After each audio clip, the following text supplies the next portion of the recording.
o orgulho que fecha a porta da fé. Vamos lá para essa passagem no capítulo 21 do evangelista Mateus.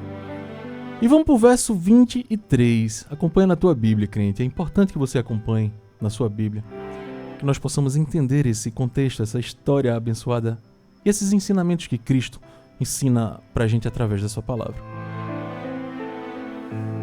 Jesus volta então ao templo e ali os líderes estão esperando Jesus. Dessa vez não estava desorganizado. Dessa vez aqueles líderes tinham conversado entre si e tinham preparado ali uma estratégia.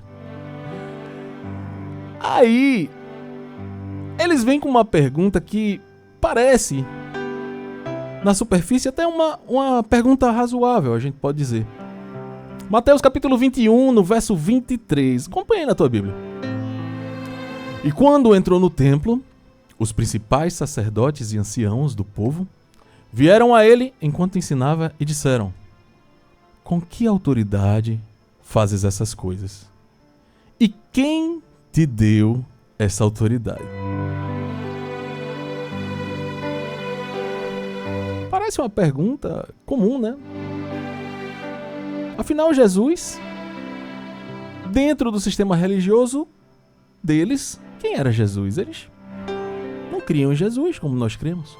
Jesus não era um sacerdote, Jesus não era da linhagem levítica como eles esperavam, ele não era um escriba, então Jesus não tinha título para eles. Jesus não tinha aquela credencial, vamos dizer assim, que o sistema reconhecia.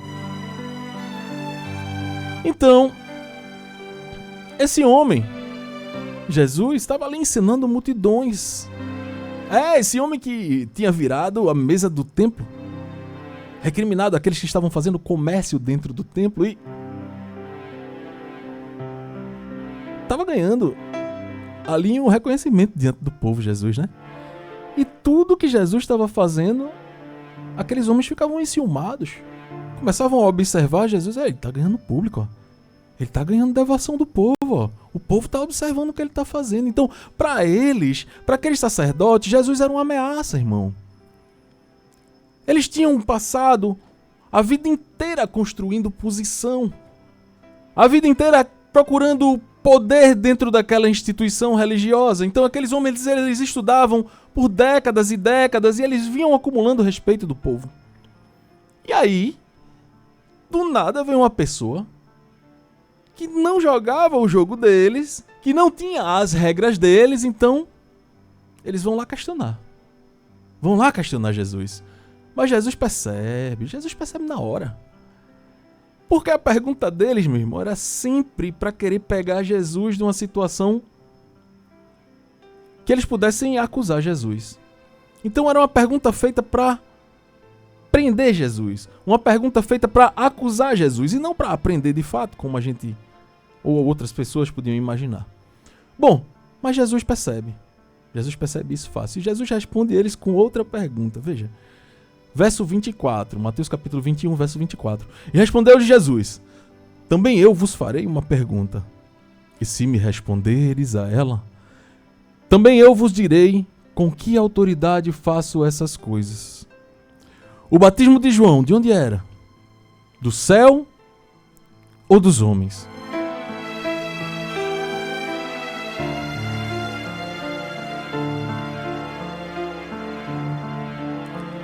Se eles dissessem do céu, Jesus ia perguntar: então por que não creste? Porque João tinha apontado para Jesus. João Batista tinha apontado para Jesus como o Cordeiro de Deus, o homem que viria. João Batista veio abrindo caminho para Jesus. Então, se João era legítimo, Jesus também era. E aí, aqueles homens teriam que admitir que estavam resistindo a uma coisa que eles mesmos deveriam reconhecer. Mas, se aqueles homens também dissessem dos homens, aí o povo ia se revoltar. Aleluia. Aqueles homens Se eles respondessem dos homens, o povo ia se revoltar. Por que o povo ia se revoltar, irmão? Porque João Batista era amado pelo povo. João Batista era considerado e aceito profeta. E João Batista ele tinha sido ali decapitado por Herodes há tempos atrás. João Batista tinha virado mártir, aquele que entrega a sua vida por uma causa. E ele entregou a sua vida por Jesus. Ele foi preso por causa dessa causa e foi decapitado. Então, dizer que o batismo de João Batista não tinha autoridade divina seria, para aqueles homens ali, politicamente um suicídio. Então, os líderes, os principais dos sacerdotes, os anciãos, os homens mais treinados em debate teológico, porque eles sabiam da lei, eles eram os homens mais conhecedores da nação inteira, se reuniram ali numa consulta. Então eles começaram a falar entre si, começaram a calcular, murmurar, pensando nas consequências, pensando numa situação, como é que a gente vai resolver isso. Aí eles chegam numa conclusão. Vai lá, Mateus 21, 27. E respondendo a Jesus, veja que são eles respondendo a Jesus.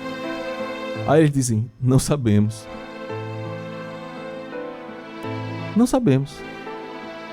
E ele disse-lhes, Jesus disse, nem eu vos digo com que autoridade faço essas coisas. Jesus também não disse nada. Veja, aqueles homens dizem, não sabemos. Isso é uma resposta, irmão.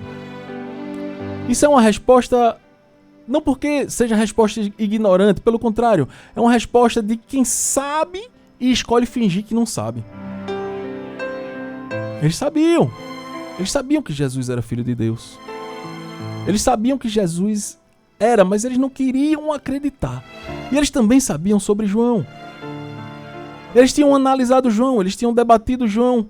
Eles tinham uma posição definida sobre João Batista. Eles simplesmente não queriam pagar o preço de falar dessa posição que eles tinham em público. Por quê? Porque isso podia custar caro para eles. Isso podia custar a posição política que eles ocupavam ali. Então eles disseram estrategicamente, não, a gente não sabe. A gente não sabe. Aquele não sei deles era um eu sei, mas não quero dizer. Você tá entendendo?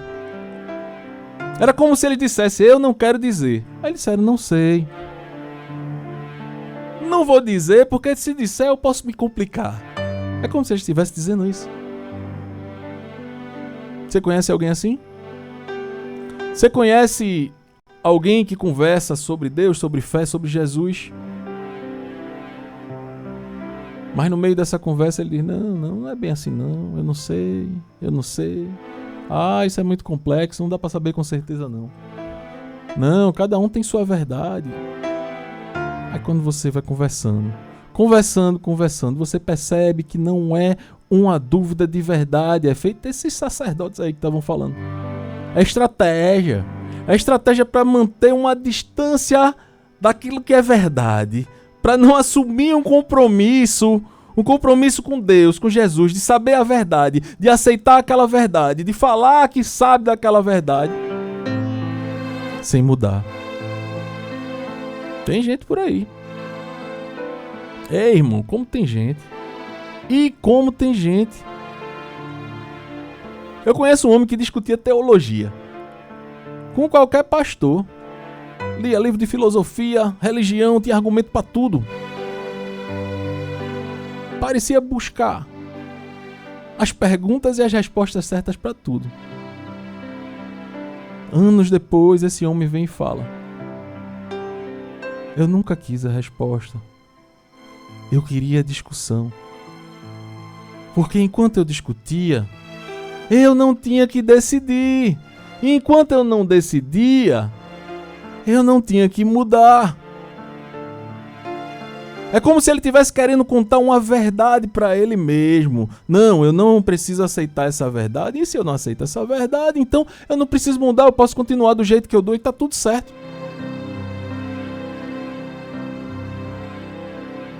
Você conhece alguém assim? Pois tem, viu? E como tem? E Jesus não insistiu. Jesus não fica tentando convencer aqueles sacerdotes. Jesus abre mão. Jesus, ele diz, deixa quieto. Também não sei. Porque tem um momento, irmão. Tem um momento que a palavra já foi dita. Tem um momento que o que deveria ser falado já foi falado e não adianta você ficar ali querendo insistir numa determinada situação onde aquela pessoa não quer aceitar. As pessoas têm liberdade de escolha. Às vezes você fica insistindo numa situação que você se desgasta, não resolve nada, a pessoa não aceita, cria uma animosidade entre as pessoas. É muitas vezes melhor usar o silêncio. Mas a consequência desse não sei que os sacerdotes aqui falam vai aparecer um pouco mais na frente e a gente vai ver. É um não sei por saber e não querer pagar o preço. Você conhece alguém assim? Você conhece alguém que usa dessa forma?